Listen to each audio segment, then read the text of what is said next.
Hello, everybody. Welcome back to my channel. Today, I am going to do another episode of 3D Interference, and I'm titling this, why do we feel so alone?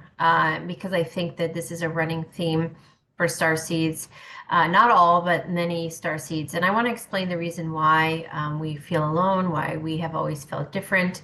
Well, I think the reason why we have always felt different is becoming more obvious now than ever before. And there are a lot of explanations for that, as I've laid out in 3 books now, and many others have brilliantly explained kind of why, especially Dolores Cannon, who really, I think, pioneered the collective to understand, why we feel different, what we're here to do, and where that comes from. But I would say a very good percentage of my clients that I work with over the last 10 years specifically, one of the biggest challenges that they have, expressed to me is that they don't feel like they belong anywhere. They don't feel like they understand the normal, day-to-day routines here in the 3D. And they'll even say, I don't know how to exist in this reality. I don't feel comfortable. I don't feel safe. And I don't relate to many things, many people, many movies, a lot of things like that they talk about. And I have always agreed with a lot of what people say, and I have felt very much the same way throughout my whole life. I talk a lot about it in my book. I haven't shared everything, but I've shared enough. Let's just say, for those of you who read it, know what I'm talking about. And it took a lot of bravery for me to even share what I did share, because for a good part of my life, nobody knew, and it was a big secret. And I feel really relieved personally that I was able to get that off my chest, because I know through my healing, others heal as well. And that's how we heal collectively. And that's what ancestral healing is about. It's not just about your human lineage, but it's your soul lineage. And that's what's happening right now, is a lot of people are healing their whole lineage in a soul level. It's a beautiful time to be alive and aware right now, and awake, not woke, but awake to this reality. It's such a beautiful thing what's happening right now. But the kind of the side effect of what we signed up for as starseed light workers, whatever you want to call it, is that we have strategically placed ourselves around the globe as much as we can, in some of the darkest places. So when I received a visual, I don't know how many years, 8, 9 years ago, probably more. I don't even remember. Time is blending to me right now. But I received a message many, many, many years ago that there are star seeds. If you look at star seeds as kind of just flickers of light in this dark space, and I looked around, and they're just everywhere. And some areas where there were lights had clusters, but then other areas, it was like, there wasn't a lot around each other. And really what that was kind of a metaphorical explanation, or a showcasing of, what it truly is like for a starseed, because a lot of us will place ourselves in entire towns, in entire families, in entire communities, where we are feeling like we're the only ones, where we're looking at everybody like, why can't you see what I see? And unfortunately, because there are many more not like us, we have felt throughout our life that we are the problem, or we are programmed to believe we are the problem, or we are programmed, the society is programmed to look at us like we are the, that's why they come up with the names black sheep, or the crazy ones, or the conspiracy theorists, all of the names they come up with to make us feel separated, and almost ridiculed, because of our different way of thinking, our different way of wanting to live, and not wanting to be included in kind of the normalcy, or what they deem normal in this reality. We've never felt like we attached to it. So many starseeds don't care about fame and fortune. Many starseeds don't care about money, more material things. We tend to listen to different music than everyone else. We tend to want to dress a little bit different than everyone else. One thing that I had throughout my life, was I would wear black clothing all the time, starting when I was, a preteen. And yes, people would say, "Oh, Sherri was goth." I pretended to be goth for a while because I just wanted to fit in with someone, and I really liked Nirvana at the time. So yeah, I was goth, but I guess if that's the label that we want to give it. But I think now in hindsight, looking back at all the behavior that I've had when I was hiding, I just wanted to blend in. I didn't want to stand out, so I would just wear dark clothing. And I really felt like, I could hide myself wearing these dark clothes.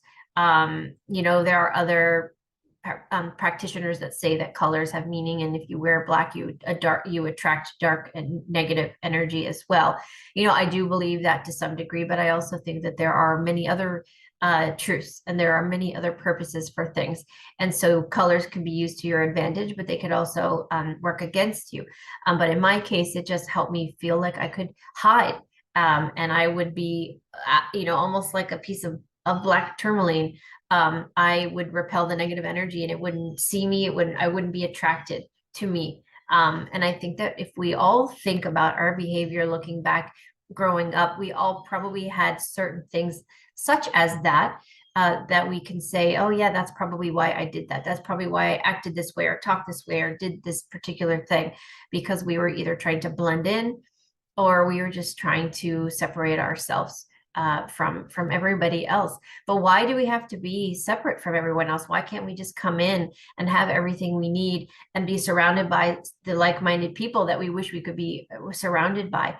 And when we come in from this higher density of consciousness and we say, "Okay, I'm willing to essentially descend and go and put myself in a reality where the consciousness is much more divided, and there's a lot of 3D interference." I know it's going to be challenging for me, but I'll place myself in this large group or community or a family of very close-minded 3D imprinted beings, souls that are just as beautiful as one of us, that are and were at one point star seeds connected to their higher consciousness, but have somehow have lost themselves. To pivot for just a second, I had a session with someone recently who was a beautiful man. And he said, "I don't know if I'm a starseed." And I said, "Let me just stop you there. I believe, aside from the NPCs and the clones and the dark system, everybody is a starseed. Everybody originated from the same spark of light. And so in essence, we are all starseeds. We are all beautiful beings of light that come from all demographics all over the universe, the multiverse. But unfortunately, what happens is many souls have become trapped here in this 3D for generations, thousands and thousands of years, hundreds of lives or more, depending on how long you live for. Some people just live for a very short period and then just keep coming and being recycled back through. They may live to be an infant 50 times in a row. So, it could be a lot more lives. And people become trapped here. They become anchored into the 3D for a lot of reasons, through manipulation, through curses, through 3D interference, through a lot more than I could even list right here in this conversation. But a lot of people have become trapped here essentially, and many people will disagree with me, and that's fine. I don't have the interest to debate it. I'm just giving you what I have learned through my sessions and things like that. And I've spoken with people who have been trapped here, and their higher self said, this is what's happened to me. So I know it occurs. And I also know of many star seeds that are the purpose in this life is in the astral, to rescue lost souls. There's a whole void of lost souls, of people who have crossed over at some point, who are a lot of ghosts, unfortunately, are lost souls trying to get their family's attention, to say, I haven't crossed over. I don't know where to go. I don't know where I am. Not 100% of the time, but there are some. And that actually happened to my own grandmother. It's another story for another day. But 6 years after she died, we recognized that her trying to get our attention was to tell us that she was trapped and didn't know, and she had dementia. And that's a big sign. When she died, they tried to 3D interference. They try to confuse our elders. So when they cross over, they don't know what light to go to, what to do. And they don't even know that they've crossed over, what dimension they're in, what reality. They get very confused, and they do that by design.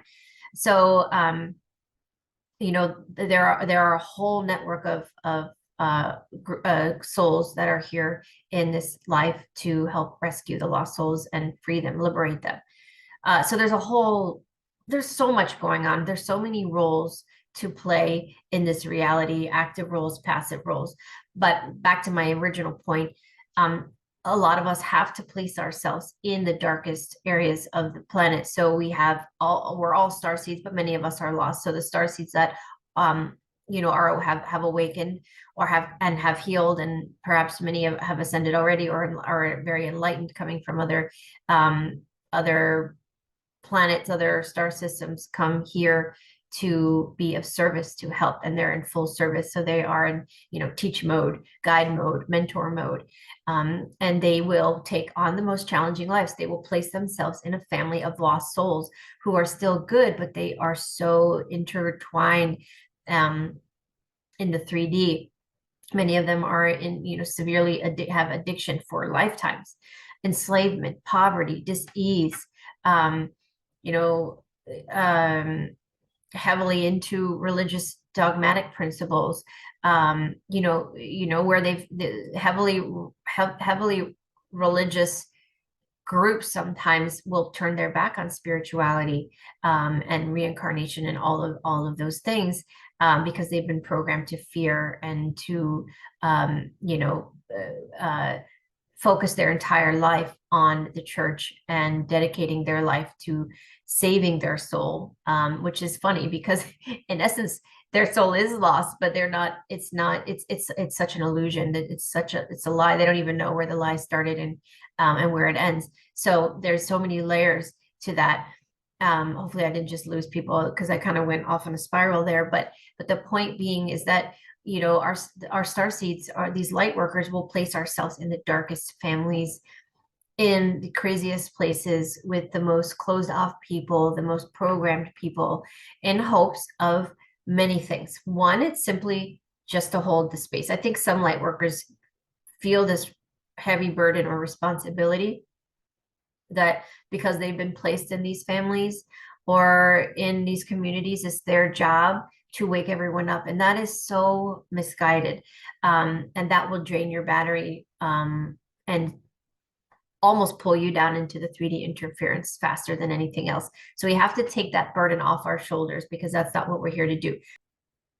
So some of us take on an active role, and some of us take on more of a passive role. So really, a lot of us are just here to hold the space. So what we do is our physical bodies allow the higher aspect of ourself, our frequency, our light body, to emanate this, almost like we're little Tesla coils, little Tesla towers, and we're emanating this beautiful an energy out from us. And what that does is it stabilizes, it balances, it harmonizes the environment, and it will passively, but in a positive way, affect the people around you. So that energy that I may be giving off, that's this high vibrational or just harmonizing energy, that could even be neutral, will seep into the environment, and those around me, and those that are in resonance with it may absorb it, pick it up, and they might feel a shift. So a lot of it is kind of what I call this passive, holding the space for this transformation to occur around. So you're not necessarily preaching or saying anything to affect people. You are simply just anchoring your light, shifting grid lines, opening portals, closing portals,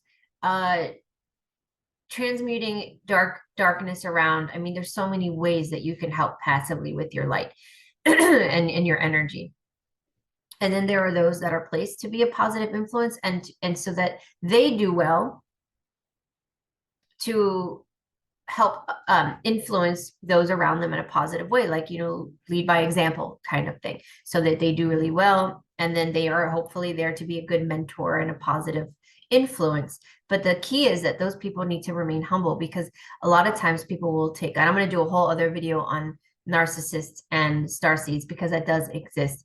Sometimes people come in with well intentions, and they get so annoyed, and they just can't stand through the 3D people, and their ego kind of takes over a little bit, and they can come across a little bit arrogant and more narcissistic, and they're just as light as we are, but sometimes they just don't know how to help. I'll do a whole separate video because there's more to it than that. But in this case, you have to remain humble about it. You can't hold it over anyone's head and say, "Oh, I did this way before you did, and that means I'm better than you," or you need to listen to me because I know and you don't. That's not going to go over well with with people who are in search of shifting and need guidance, because they're going to get defensive and they're going to put their walls up and they're not going to listen to those people. So we have to remain humble about it, but we're there to be a positive influence, and we are going to use our voice, but maybe not as much as somebody that's in the public arena. Then there are those starseeds that take on a very active role, and they are the authors, the public speakers, the podcasts, those with podcasts, and those that are really outspoken and they have an active role. So that I believe all layers are doing the energetic work in the astral and in the energetic work. And then everyone has varying degrees of all three, perhaps. And then some may just have, as far as the active role, maybe only a few that feel like they wanted to take on that burden or that journey will have the very active role. I feel like I have an active role for a short period of time, and I could tell I'm not that comfortable with it, to be honest. I don't enjoy it. So I pick and choose what I do and when I do it and how I do it. And then I kind of like recluse back and keep to myself, because I don't particularly enjoy the spotlight. Because the more you're in the spotlight, the more you attract the negative bugs too. The negative energy um the people that are not well intentioned, that are trying to hurt you. I don't want that. Never wanted that. So some of us are going way out of our comfort zone, but then you see others that just thrive in it and do really well and are outspoken and very humble and do an amazing job at that, and they are okay with it. So there's every layer of it, but we're all doing something, that we're all helping in some way. And active participants are great, but the passive ones are also just as effective and important and significant as the active ones. So don't think that if you are by yourself, you're not doing anything, because you absolutely are. You're just doing it in a different way. You're holding the space, and or you are doing a lot in the astral realm, and you are during sleep time. You are out and you are playing many roles in the astral to assist the collective in the awakening. And it doesn't always mean you're a warrior spirit where you're fighting demons. Many are. I've admitted many times I don't think that's me. I don't feel like I'm out fighting demons. I think my husband does that, and he wakes up with bruises and things and proof of it. But I don't think that's me, and I think many people don't think that that's them. But so we do something else. We're mediators, we're assistants, we're healers, we're doing a lot of things to help in the astral. That is a little bit less invasive, a little less scary for me, for us, out of our comfort zone. So unfortunately, as a result of all of this, we pick and choose to be in areas where we have nobody around that we can talk to about all of this. And I just want you to know that you are not alone. And the reason I know that is because I talk to people every single week, from ages, learning to talk or nonverbal young ones, all the way to the elderly. I had a conversation with a woman a couple of weeks ago who talked for 45 minutes straight. I could barely say a word, but I realized that how I could support her in the session that she signed up for was she just wanted someone to listen to her. So I listened to her, and she talked actually almost the whole time, and she was so happy about it. So, people are in search of feeling like they are heard, but also around other people that understand them and understand the same things or are into the same things that they are. And that's really hard right now, because a lot of families are divided, and it's really hard to find people that you are in resonance with. And I just want everyone to know we're not being punished for that. You didn't do something wrong. It's not the dark side. It's not because you're blocked. It's because you are doing work. You are working right now. We are all working. And so we're placing ourselves in areas of the world because we need to be there, and we are on an assignment. And we, unfortunately, aren't going to have our tribe right now. Um, but the crazy thing is, well, and it's me too. I have very few people I could talk to. I've been stabbed in the back so many times I can't even count. I have been, people will block me and say, I don't want to be your friend anymore out of nowhere for absolutely no reason. I've never done anything to them. And for a variety of reasons, that is too numerous to get into for right now. But we need to use our discernment on who we trust and who we allow into our life, because sometimes, those wolves will put on sheep's clothing and pretend to be everything that you want them to be. It almost is too good to be true. And if sometimes it is. And so we just really have to continuously work on our own spiritual hygiene and our own and going within, so our intuition is strong, so we can we'll notice the red flags, and each time we'll notice it faster and faster. And this particular time, there were some red flags, and as soon as this person started acting weird, I was like, all right, cool, see ya. And we're done, no more communication. So it's unfortunate, but I've been living in Florida for a year, and I have yet to find one person that I truly feel like I really resonate with them, or they could resonate with me. I know a lot of people that we could hang and we could talk about certain things, but it's just not, but you know what I mean? It's not like, that's not your person. That's not the right fit fully. So a lot of us are feeling very alone, and we look at everybody else and they're having their parties and their get-togethers, and we feel like, gosh, I really want that. But then when we're there and we're in them, we don't relate to anybody when they're talking about their 3D stuff and all of the things, that to you, it's like, oh, I don't even want to bother participating in this conversation because it's meaningless to me. Not because we're better than them, but because we don't want to talk about the sports going on, and we don't want to talk about this, just and all the lies and the politics. We're like, you guys don't even know the truth. It's too hard to function in those environments. And I'm certainly never the person that's going to start the conversation, because I don't want the burden of having to explain everything. That's just not me. Or convincing people of anything. If they're ready and they want to talk, I'm available, but many people are not, and they get defensive, and I don't want to fight with anybody. It's not that important to me. And it's a shame, but the sad thing is, I'll talk to people in Canada and in Europe and in Australia and New Zealand and all over the States, even 3 hours from me. And I think, gosh, oh my God, I could be your friend if you were in, like, I wish you lived near me, because we would, there's so many. So I know we're out there. I know our tribe is out there and we're separated, but I truly believe that we will start to get closer together, and we'll start to find each other very soon. It's just a matter of time. And so, I just want everyone to know I'm in the same boat as everyone else. I struggle, I get lonely. There's only so much my poor husband wants to hear me talk about all the stuff that I do, and he's open to it, but sometimes there's a limit. And I understand that. And I'm the type of person that I respect boundaries. So I'm not going to push it, and as much as I do, and I teach my children, sometimes they don't want to talk about that stuff with mom. Like, mommy's just a little bit weirdo and she's doing her weirdo thing, and they love me unconditionally, but they don't want to talk to me about that. So, it's hard. It's a hard reality for us. And I know there are a lot of you out there feeling the same, but I really just want everyone to know that you're not alone. It's not because we're being punished.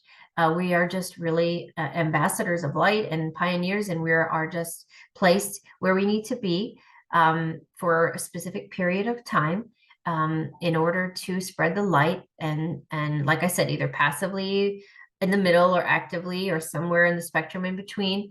But I think that we are all given our little gifts to help us through. So many people I talk to that are lonely happen to live on this beautiful land or this beautiful property, and I tell them, you are a guardian, you are a sacred guardian of that land. You are, this is part of your journey, and you are lucky to have this land because it's rejuvenating you, and it is keeping you safe, protected, but connected to the earth. And it's so beautiful. And I know you don't have any friends to talk to, but this land is talking to you. The animals, the trees, your guardians. There are portals there are portals all over this planet, and they're being guarded by many people that are connected to those portals for various reasons, whether the portals connect to Sirius B and they're a Syrian being protecting the portal, or there's a portal to inner earth and they are protecting that portal. I did a session recently with a woman who was had an affinity for bats, and come to find out the message that I got in her session was, and she was very lonely and, you know, all the same things.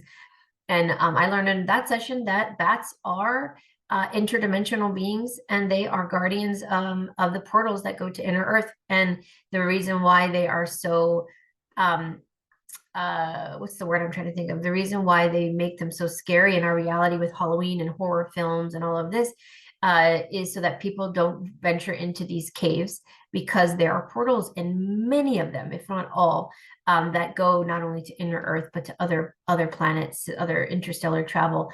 And these bats are guardians of them, and there are human hybrid versions of them that are not scary, and they communicate with many people. Not me, but this woman was one. And I was like blown away. I didn't know that. I literally just found this out. It wasn't in my book because I didn't know it a couple months ago. So I'm constantly learning all of these things. So we're all where we need to be for a reason. Many of us are guardians of portals and land. Many of us are grid workers, and we're regridding the planet. We're re-terraforming so that as the matrix breaks down, we rebuild this beautiful, we terraform the planet in a very positive frequency with a beautiful grid of light. Many of us, again, are just vibrationally anchors and like little Tesla towers of influence and just positive energy that we're just emitting into the planet, and whoever's around benefits from it, whether it's family, friends, neighbors, the community. And then there are those that are just a positive influence and a joy to be around, and there are people that notice them everywhere they go. They could be elderly all the way to children, everyone in between. I used to think my grandmother was this angelic being when I was a kid, because every time we would go somewhere, she would make friends and everyone would circulate. Is that what I mean to say? Like they would gravitate to her. And I'm like, sometimes I'd be like, Grandma, can we just go? Like, I want to go home. You know, she would just talk to everybody. She was so friendly. Everybody liked her. And so people have these gifts where they influence people in a positive way and they leave a lasting impression. The thing that people don't realize is that lasting impression isn't just in their mind, it's energetic. Like they have influenced their energy in a positive way of the other person. And it can be everlasting, long lasting, but also everlasting. And it can leave little imprints. Like I talked about that in my book, Divinely Guided, for the adult book, the real book, not the children's series, where a lot of starseeds have codes, imprints, and I drew them. Well, I had an artist draw their depicted the codes, and they will leave these circular codes, imprints in people's energy field that resonates with it, and it'll affect them in a positive way and raise their vibration and help relieve blockages. So when you are out at a park, and you know, I was at a park the other day, and this little girl was less than between 1 and 2 years old, could barely walk. She was wobbling around. She was so cute. I was sitting in the park on the grass watching my children play, and my legs were kind of like, I was sitting with my legs open instead of crossed, like kind of at a V, and had my arms back, and I was just looking around. And this little girl came right up to me, and because she was basically my height, because I was sitting, she ran and wrapped her arms around my neck and my arms, and she wouldn't let go of me. And her mom's running over, apologizing, and I'm like, no, it's okay. And I'm hugging her back, and I'm thinking, oh, this little earth angel, thank you so much for your love right now. And it felt amazing. And then she wouldn't let go. Maybe 30 seconds, maybe a minute, I don't know.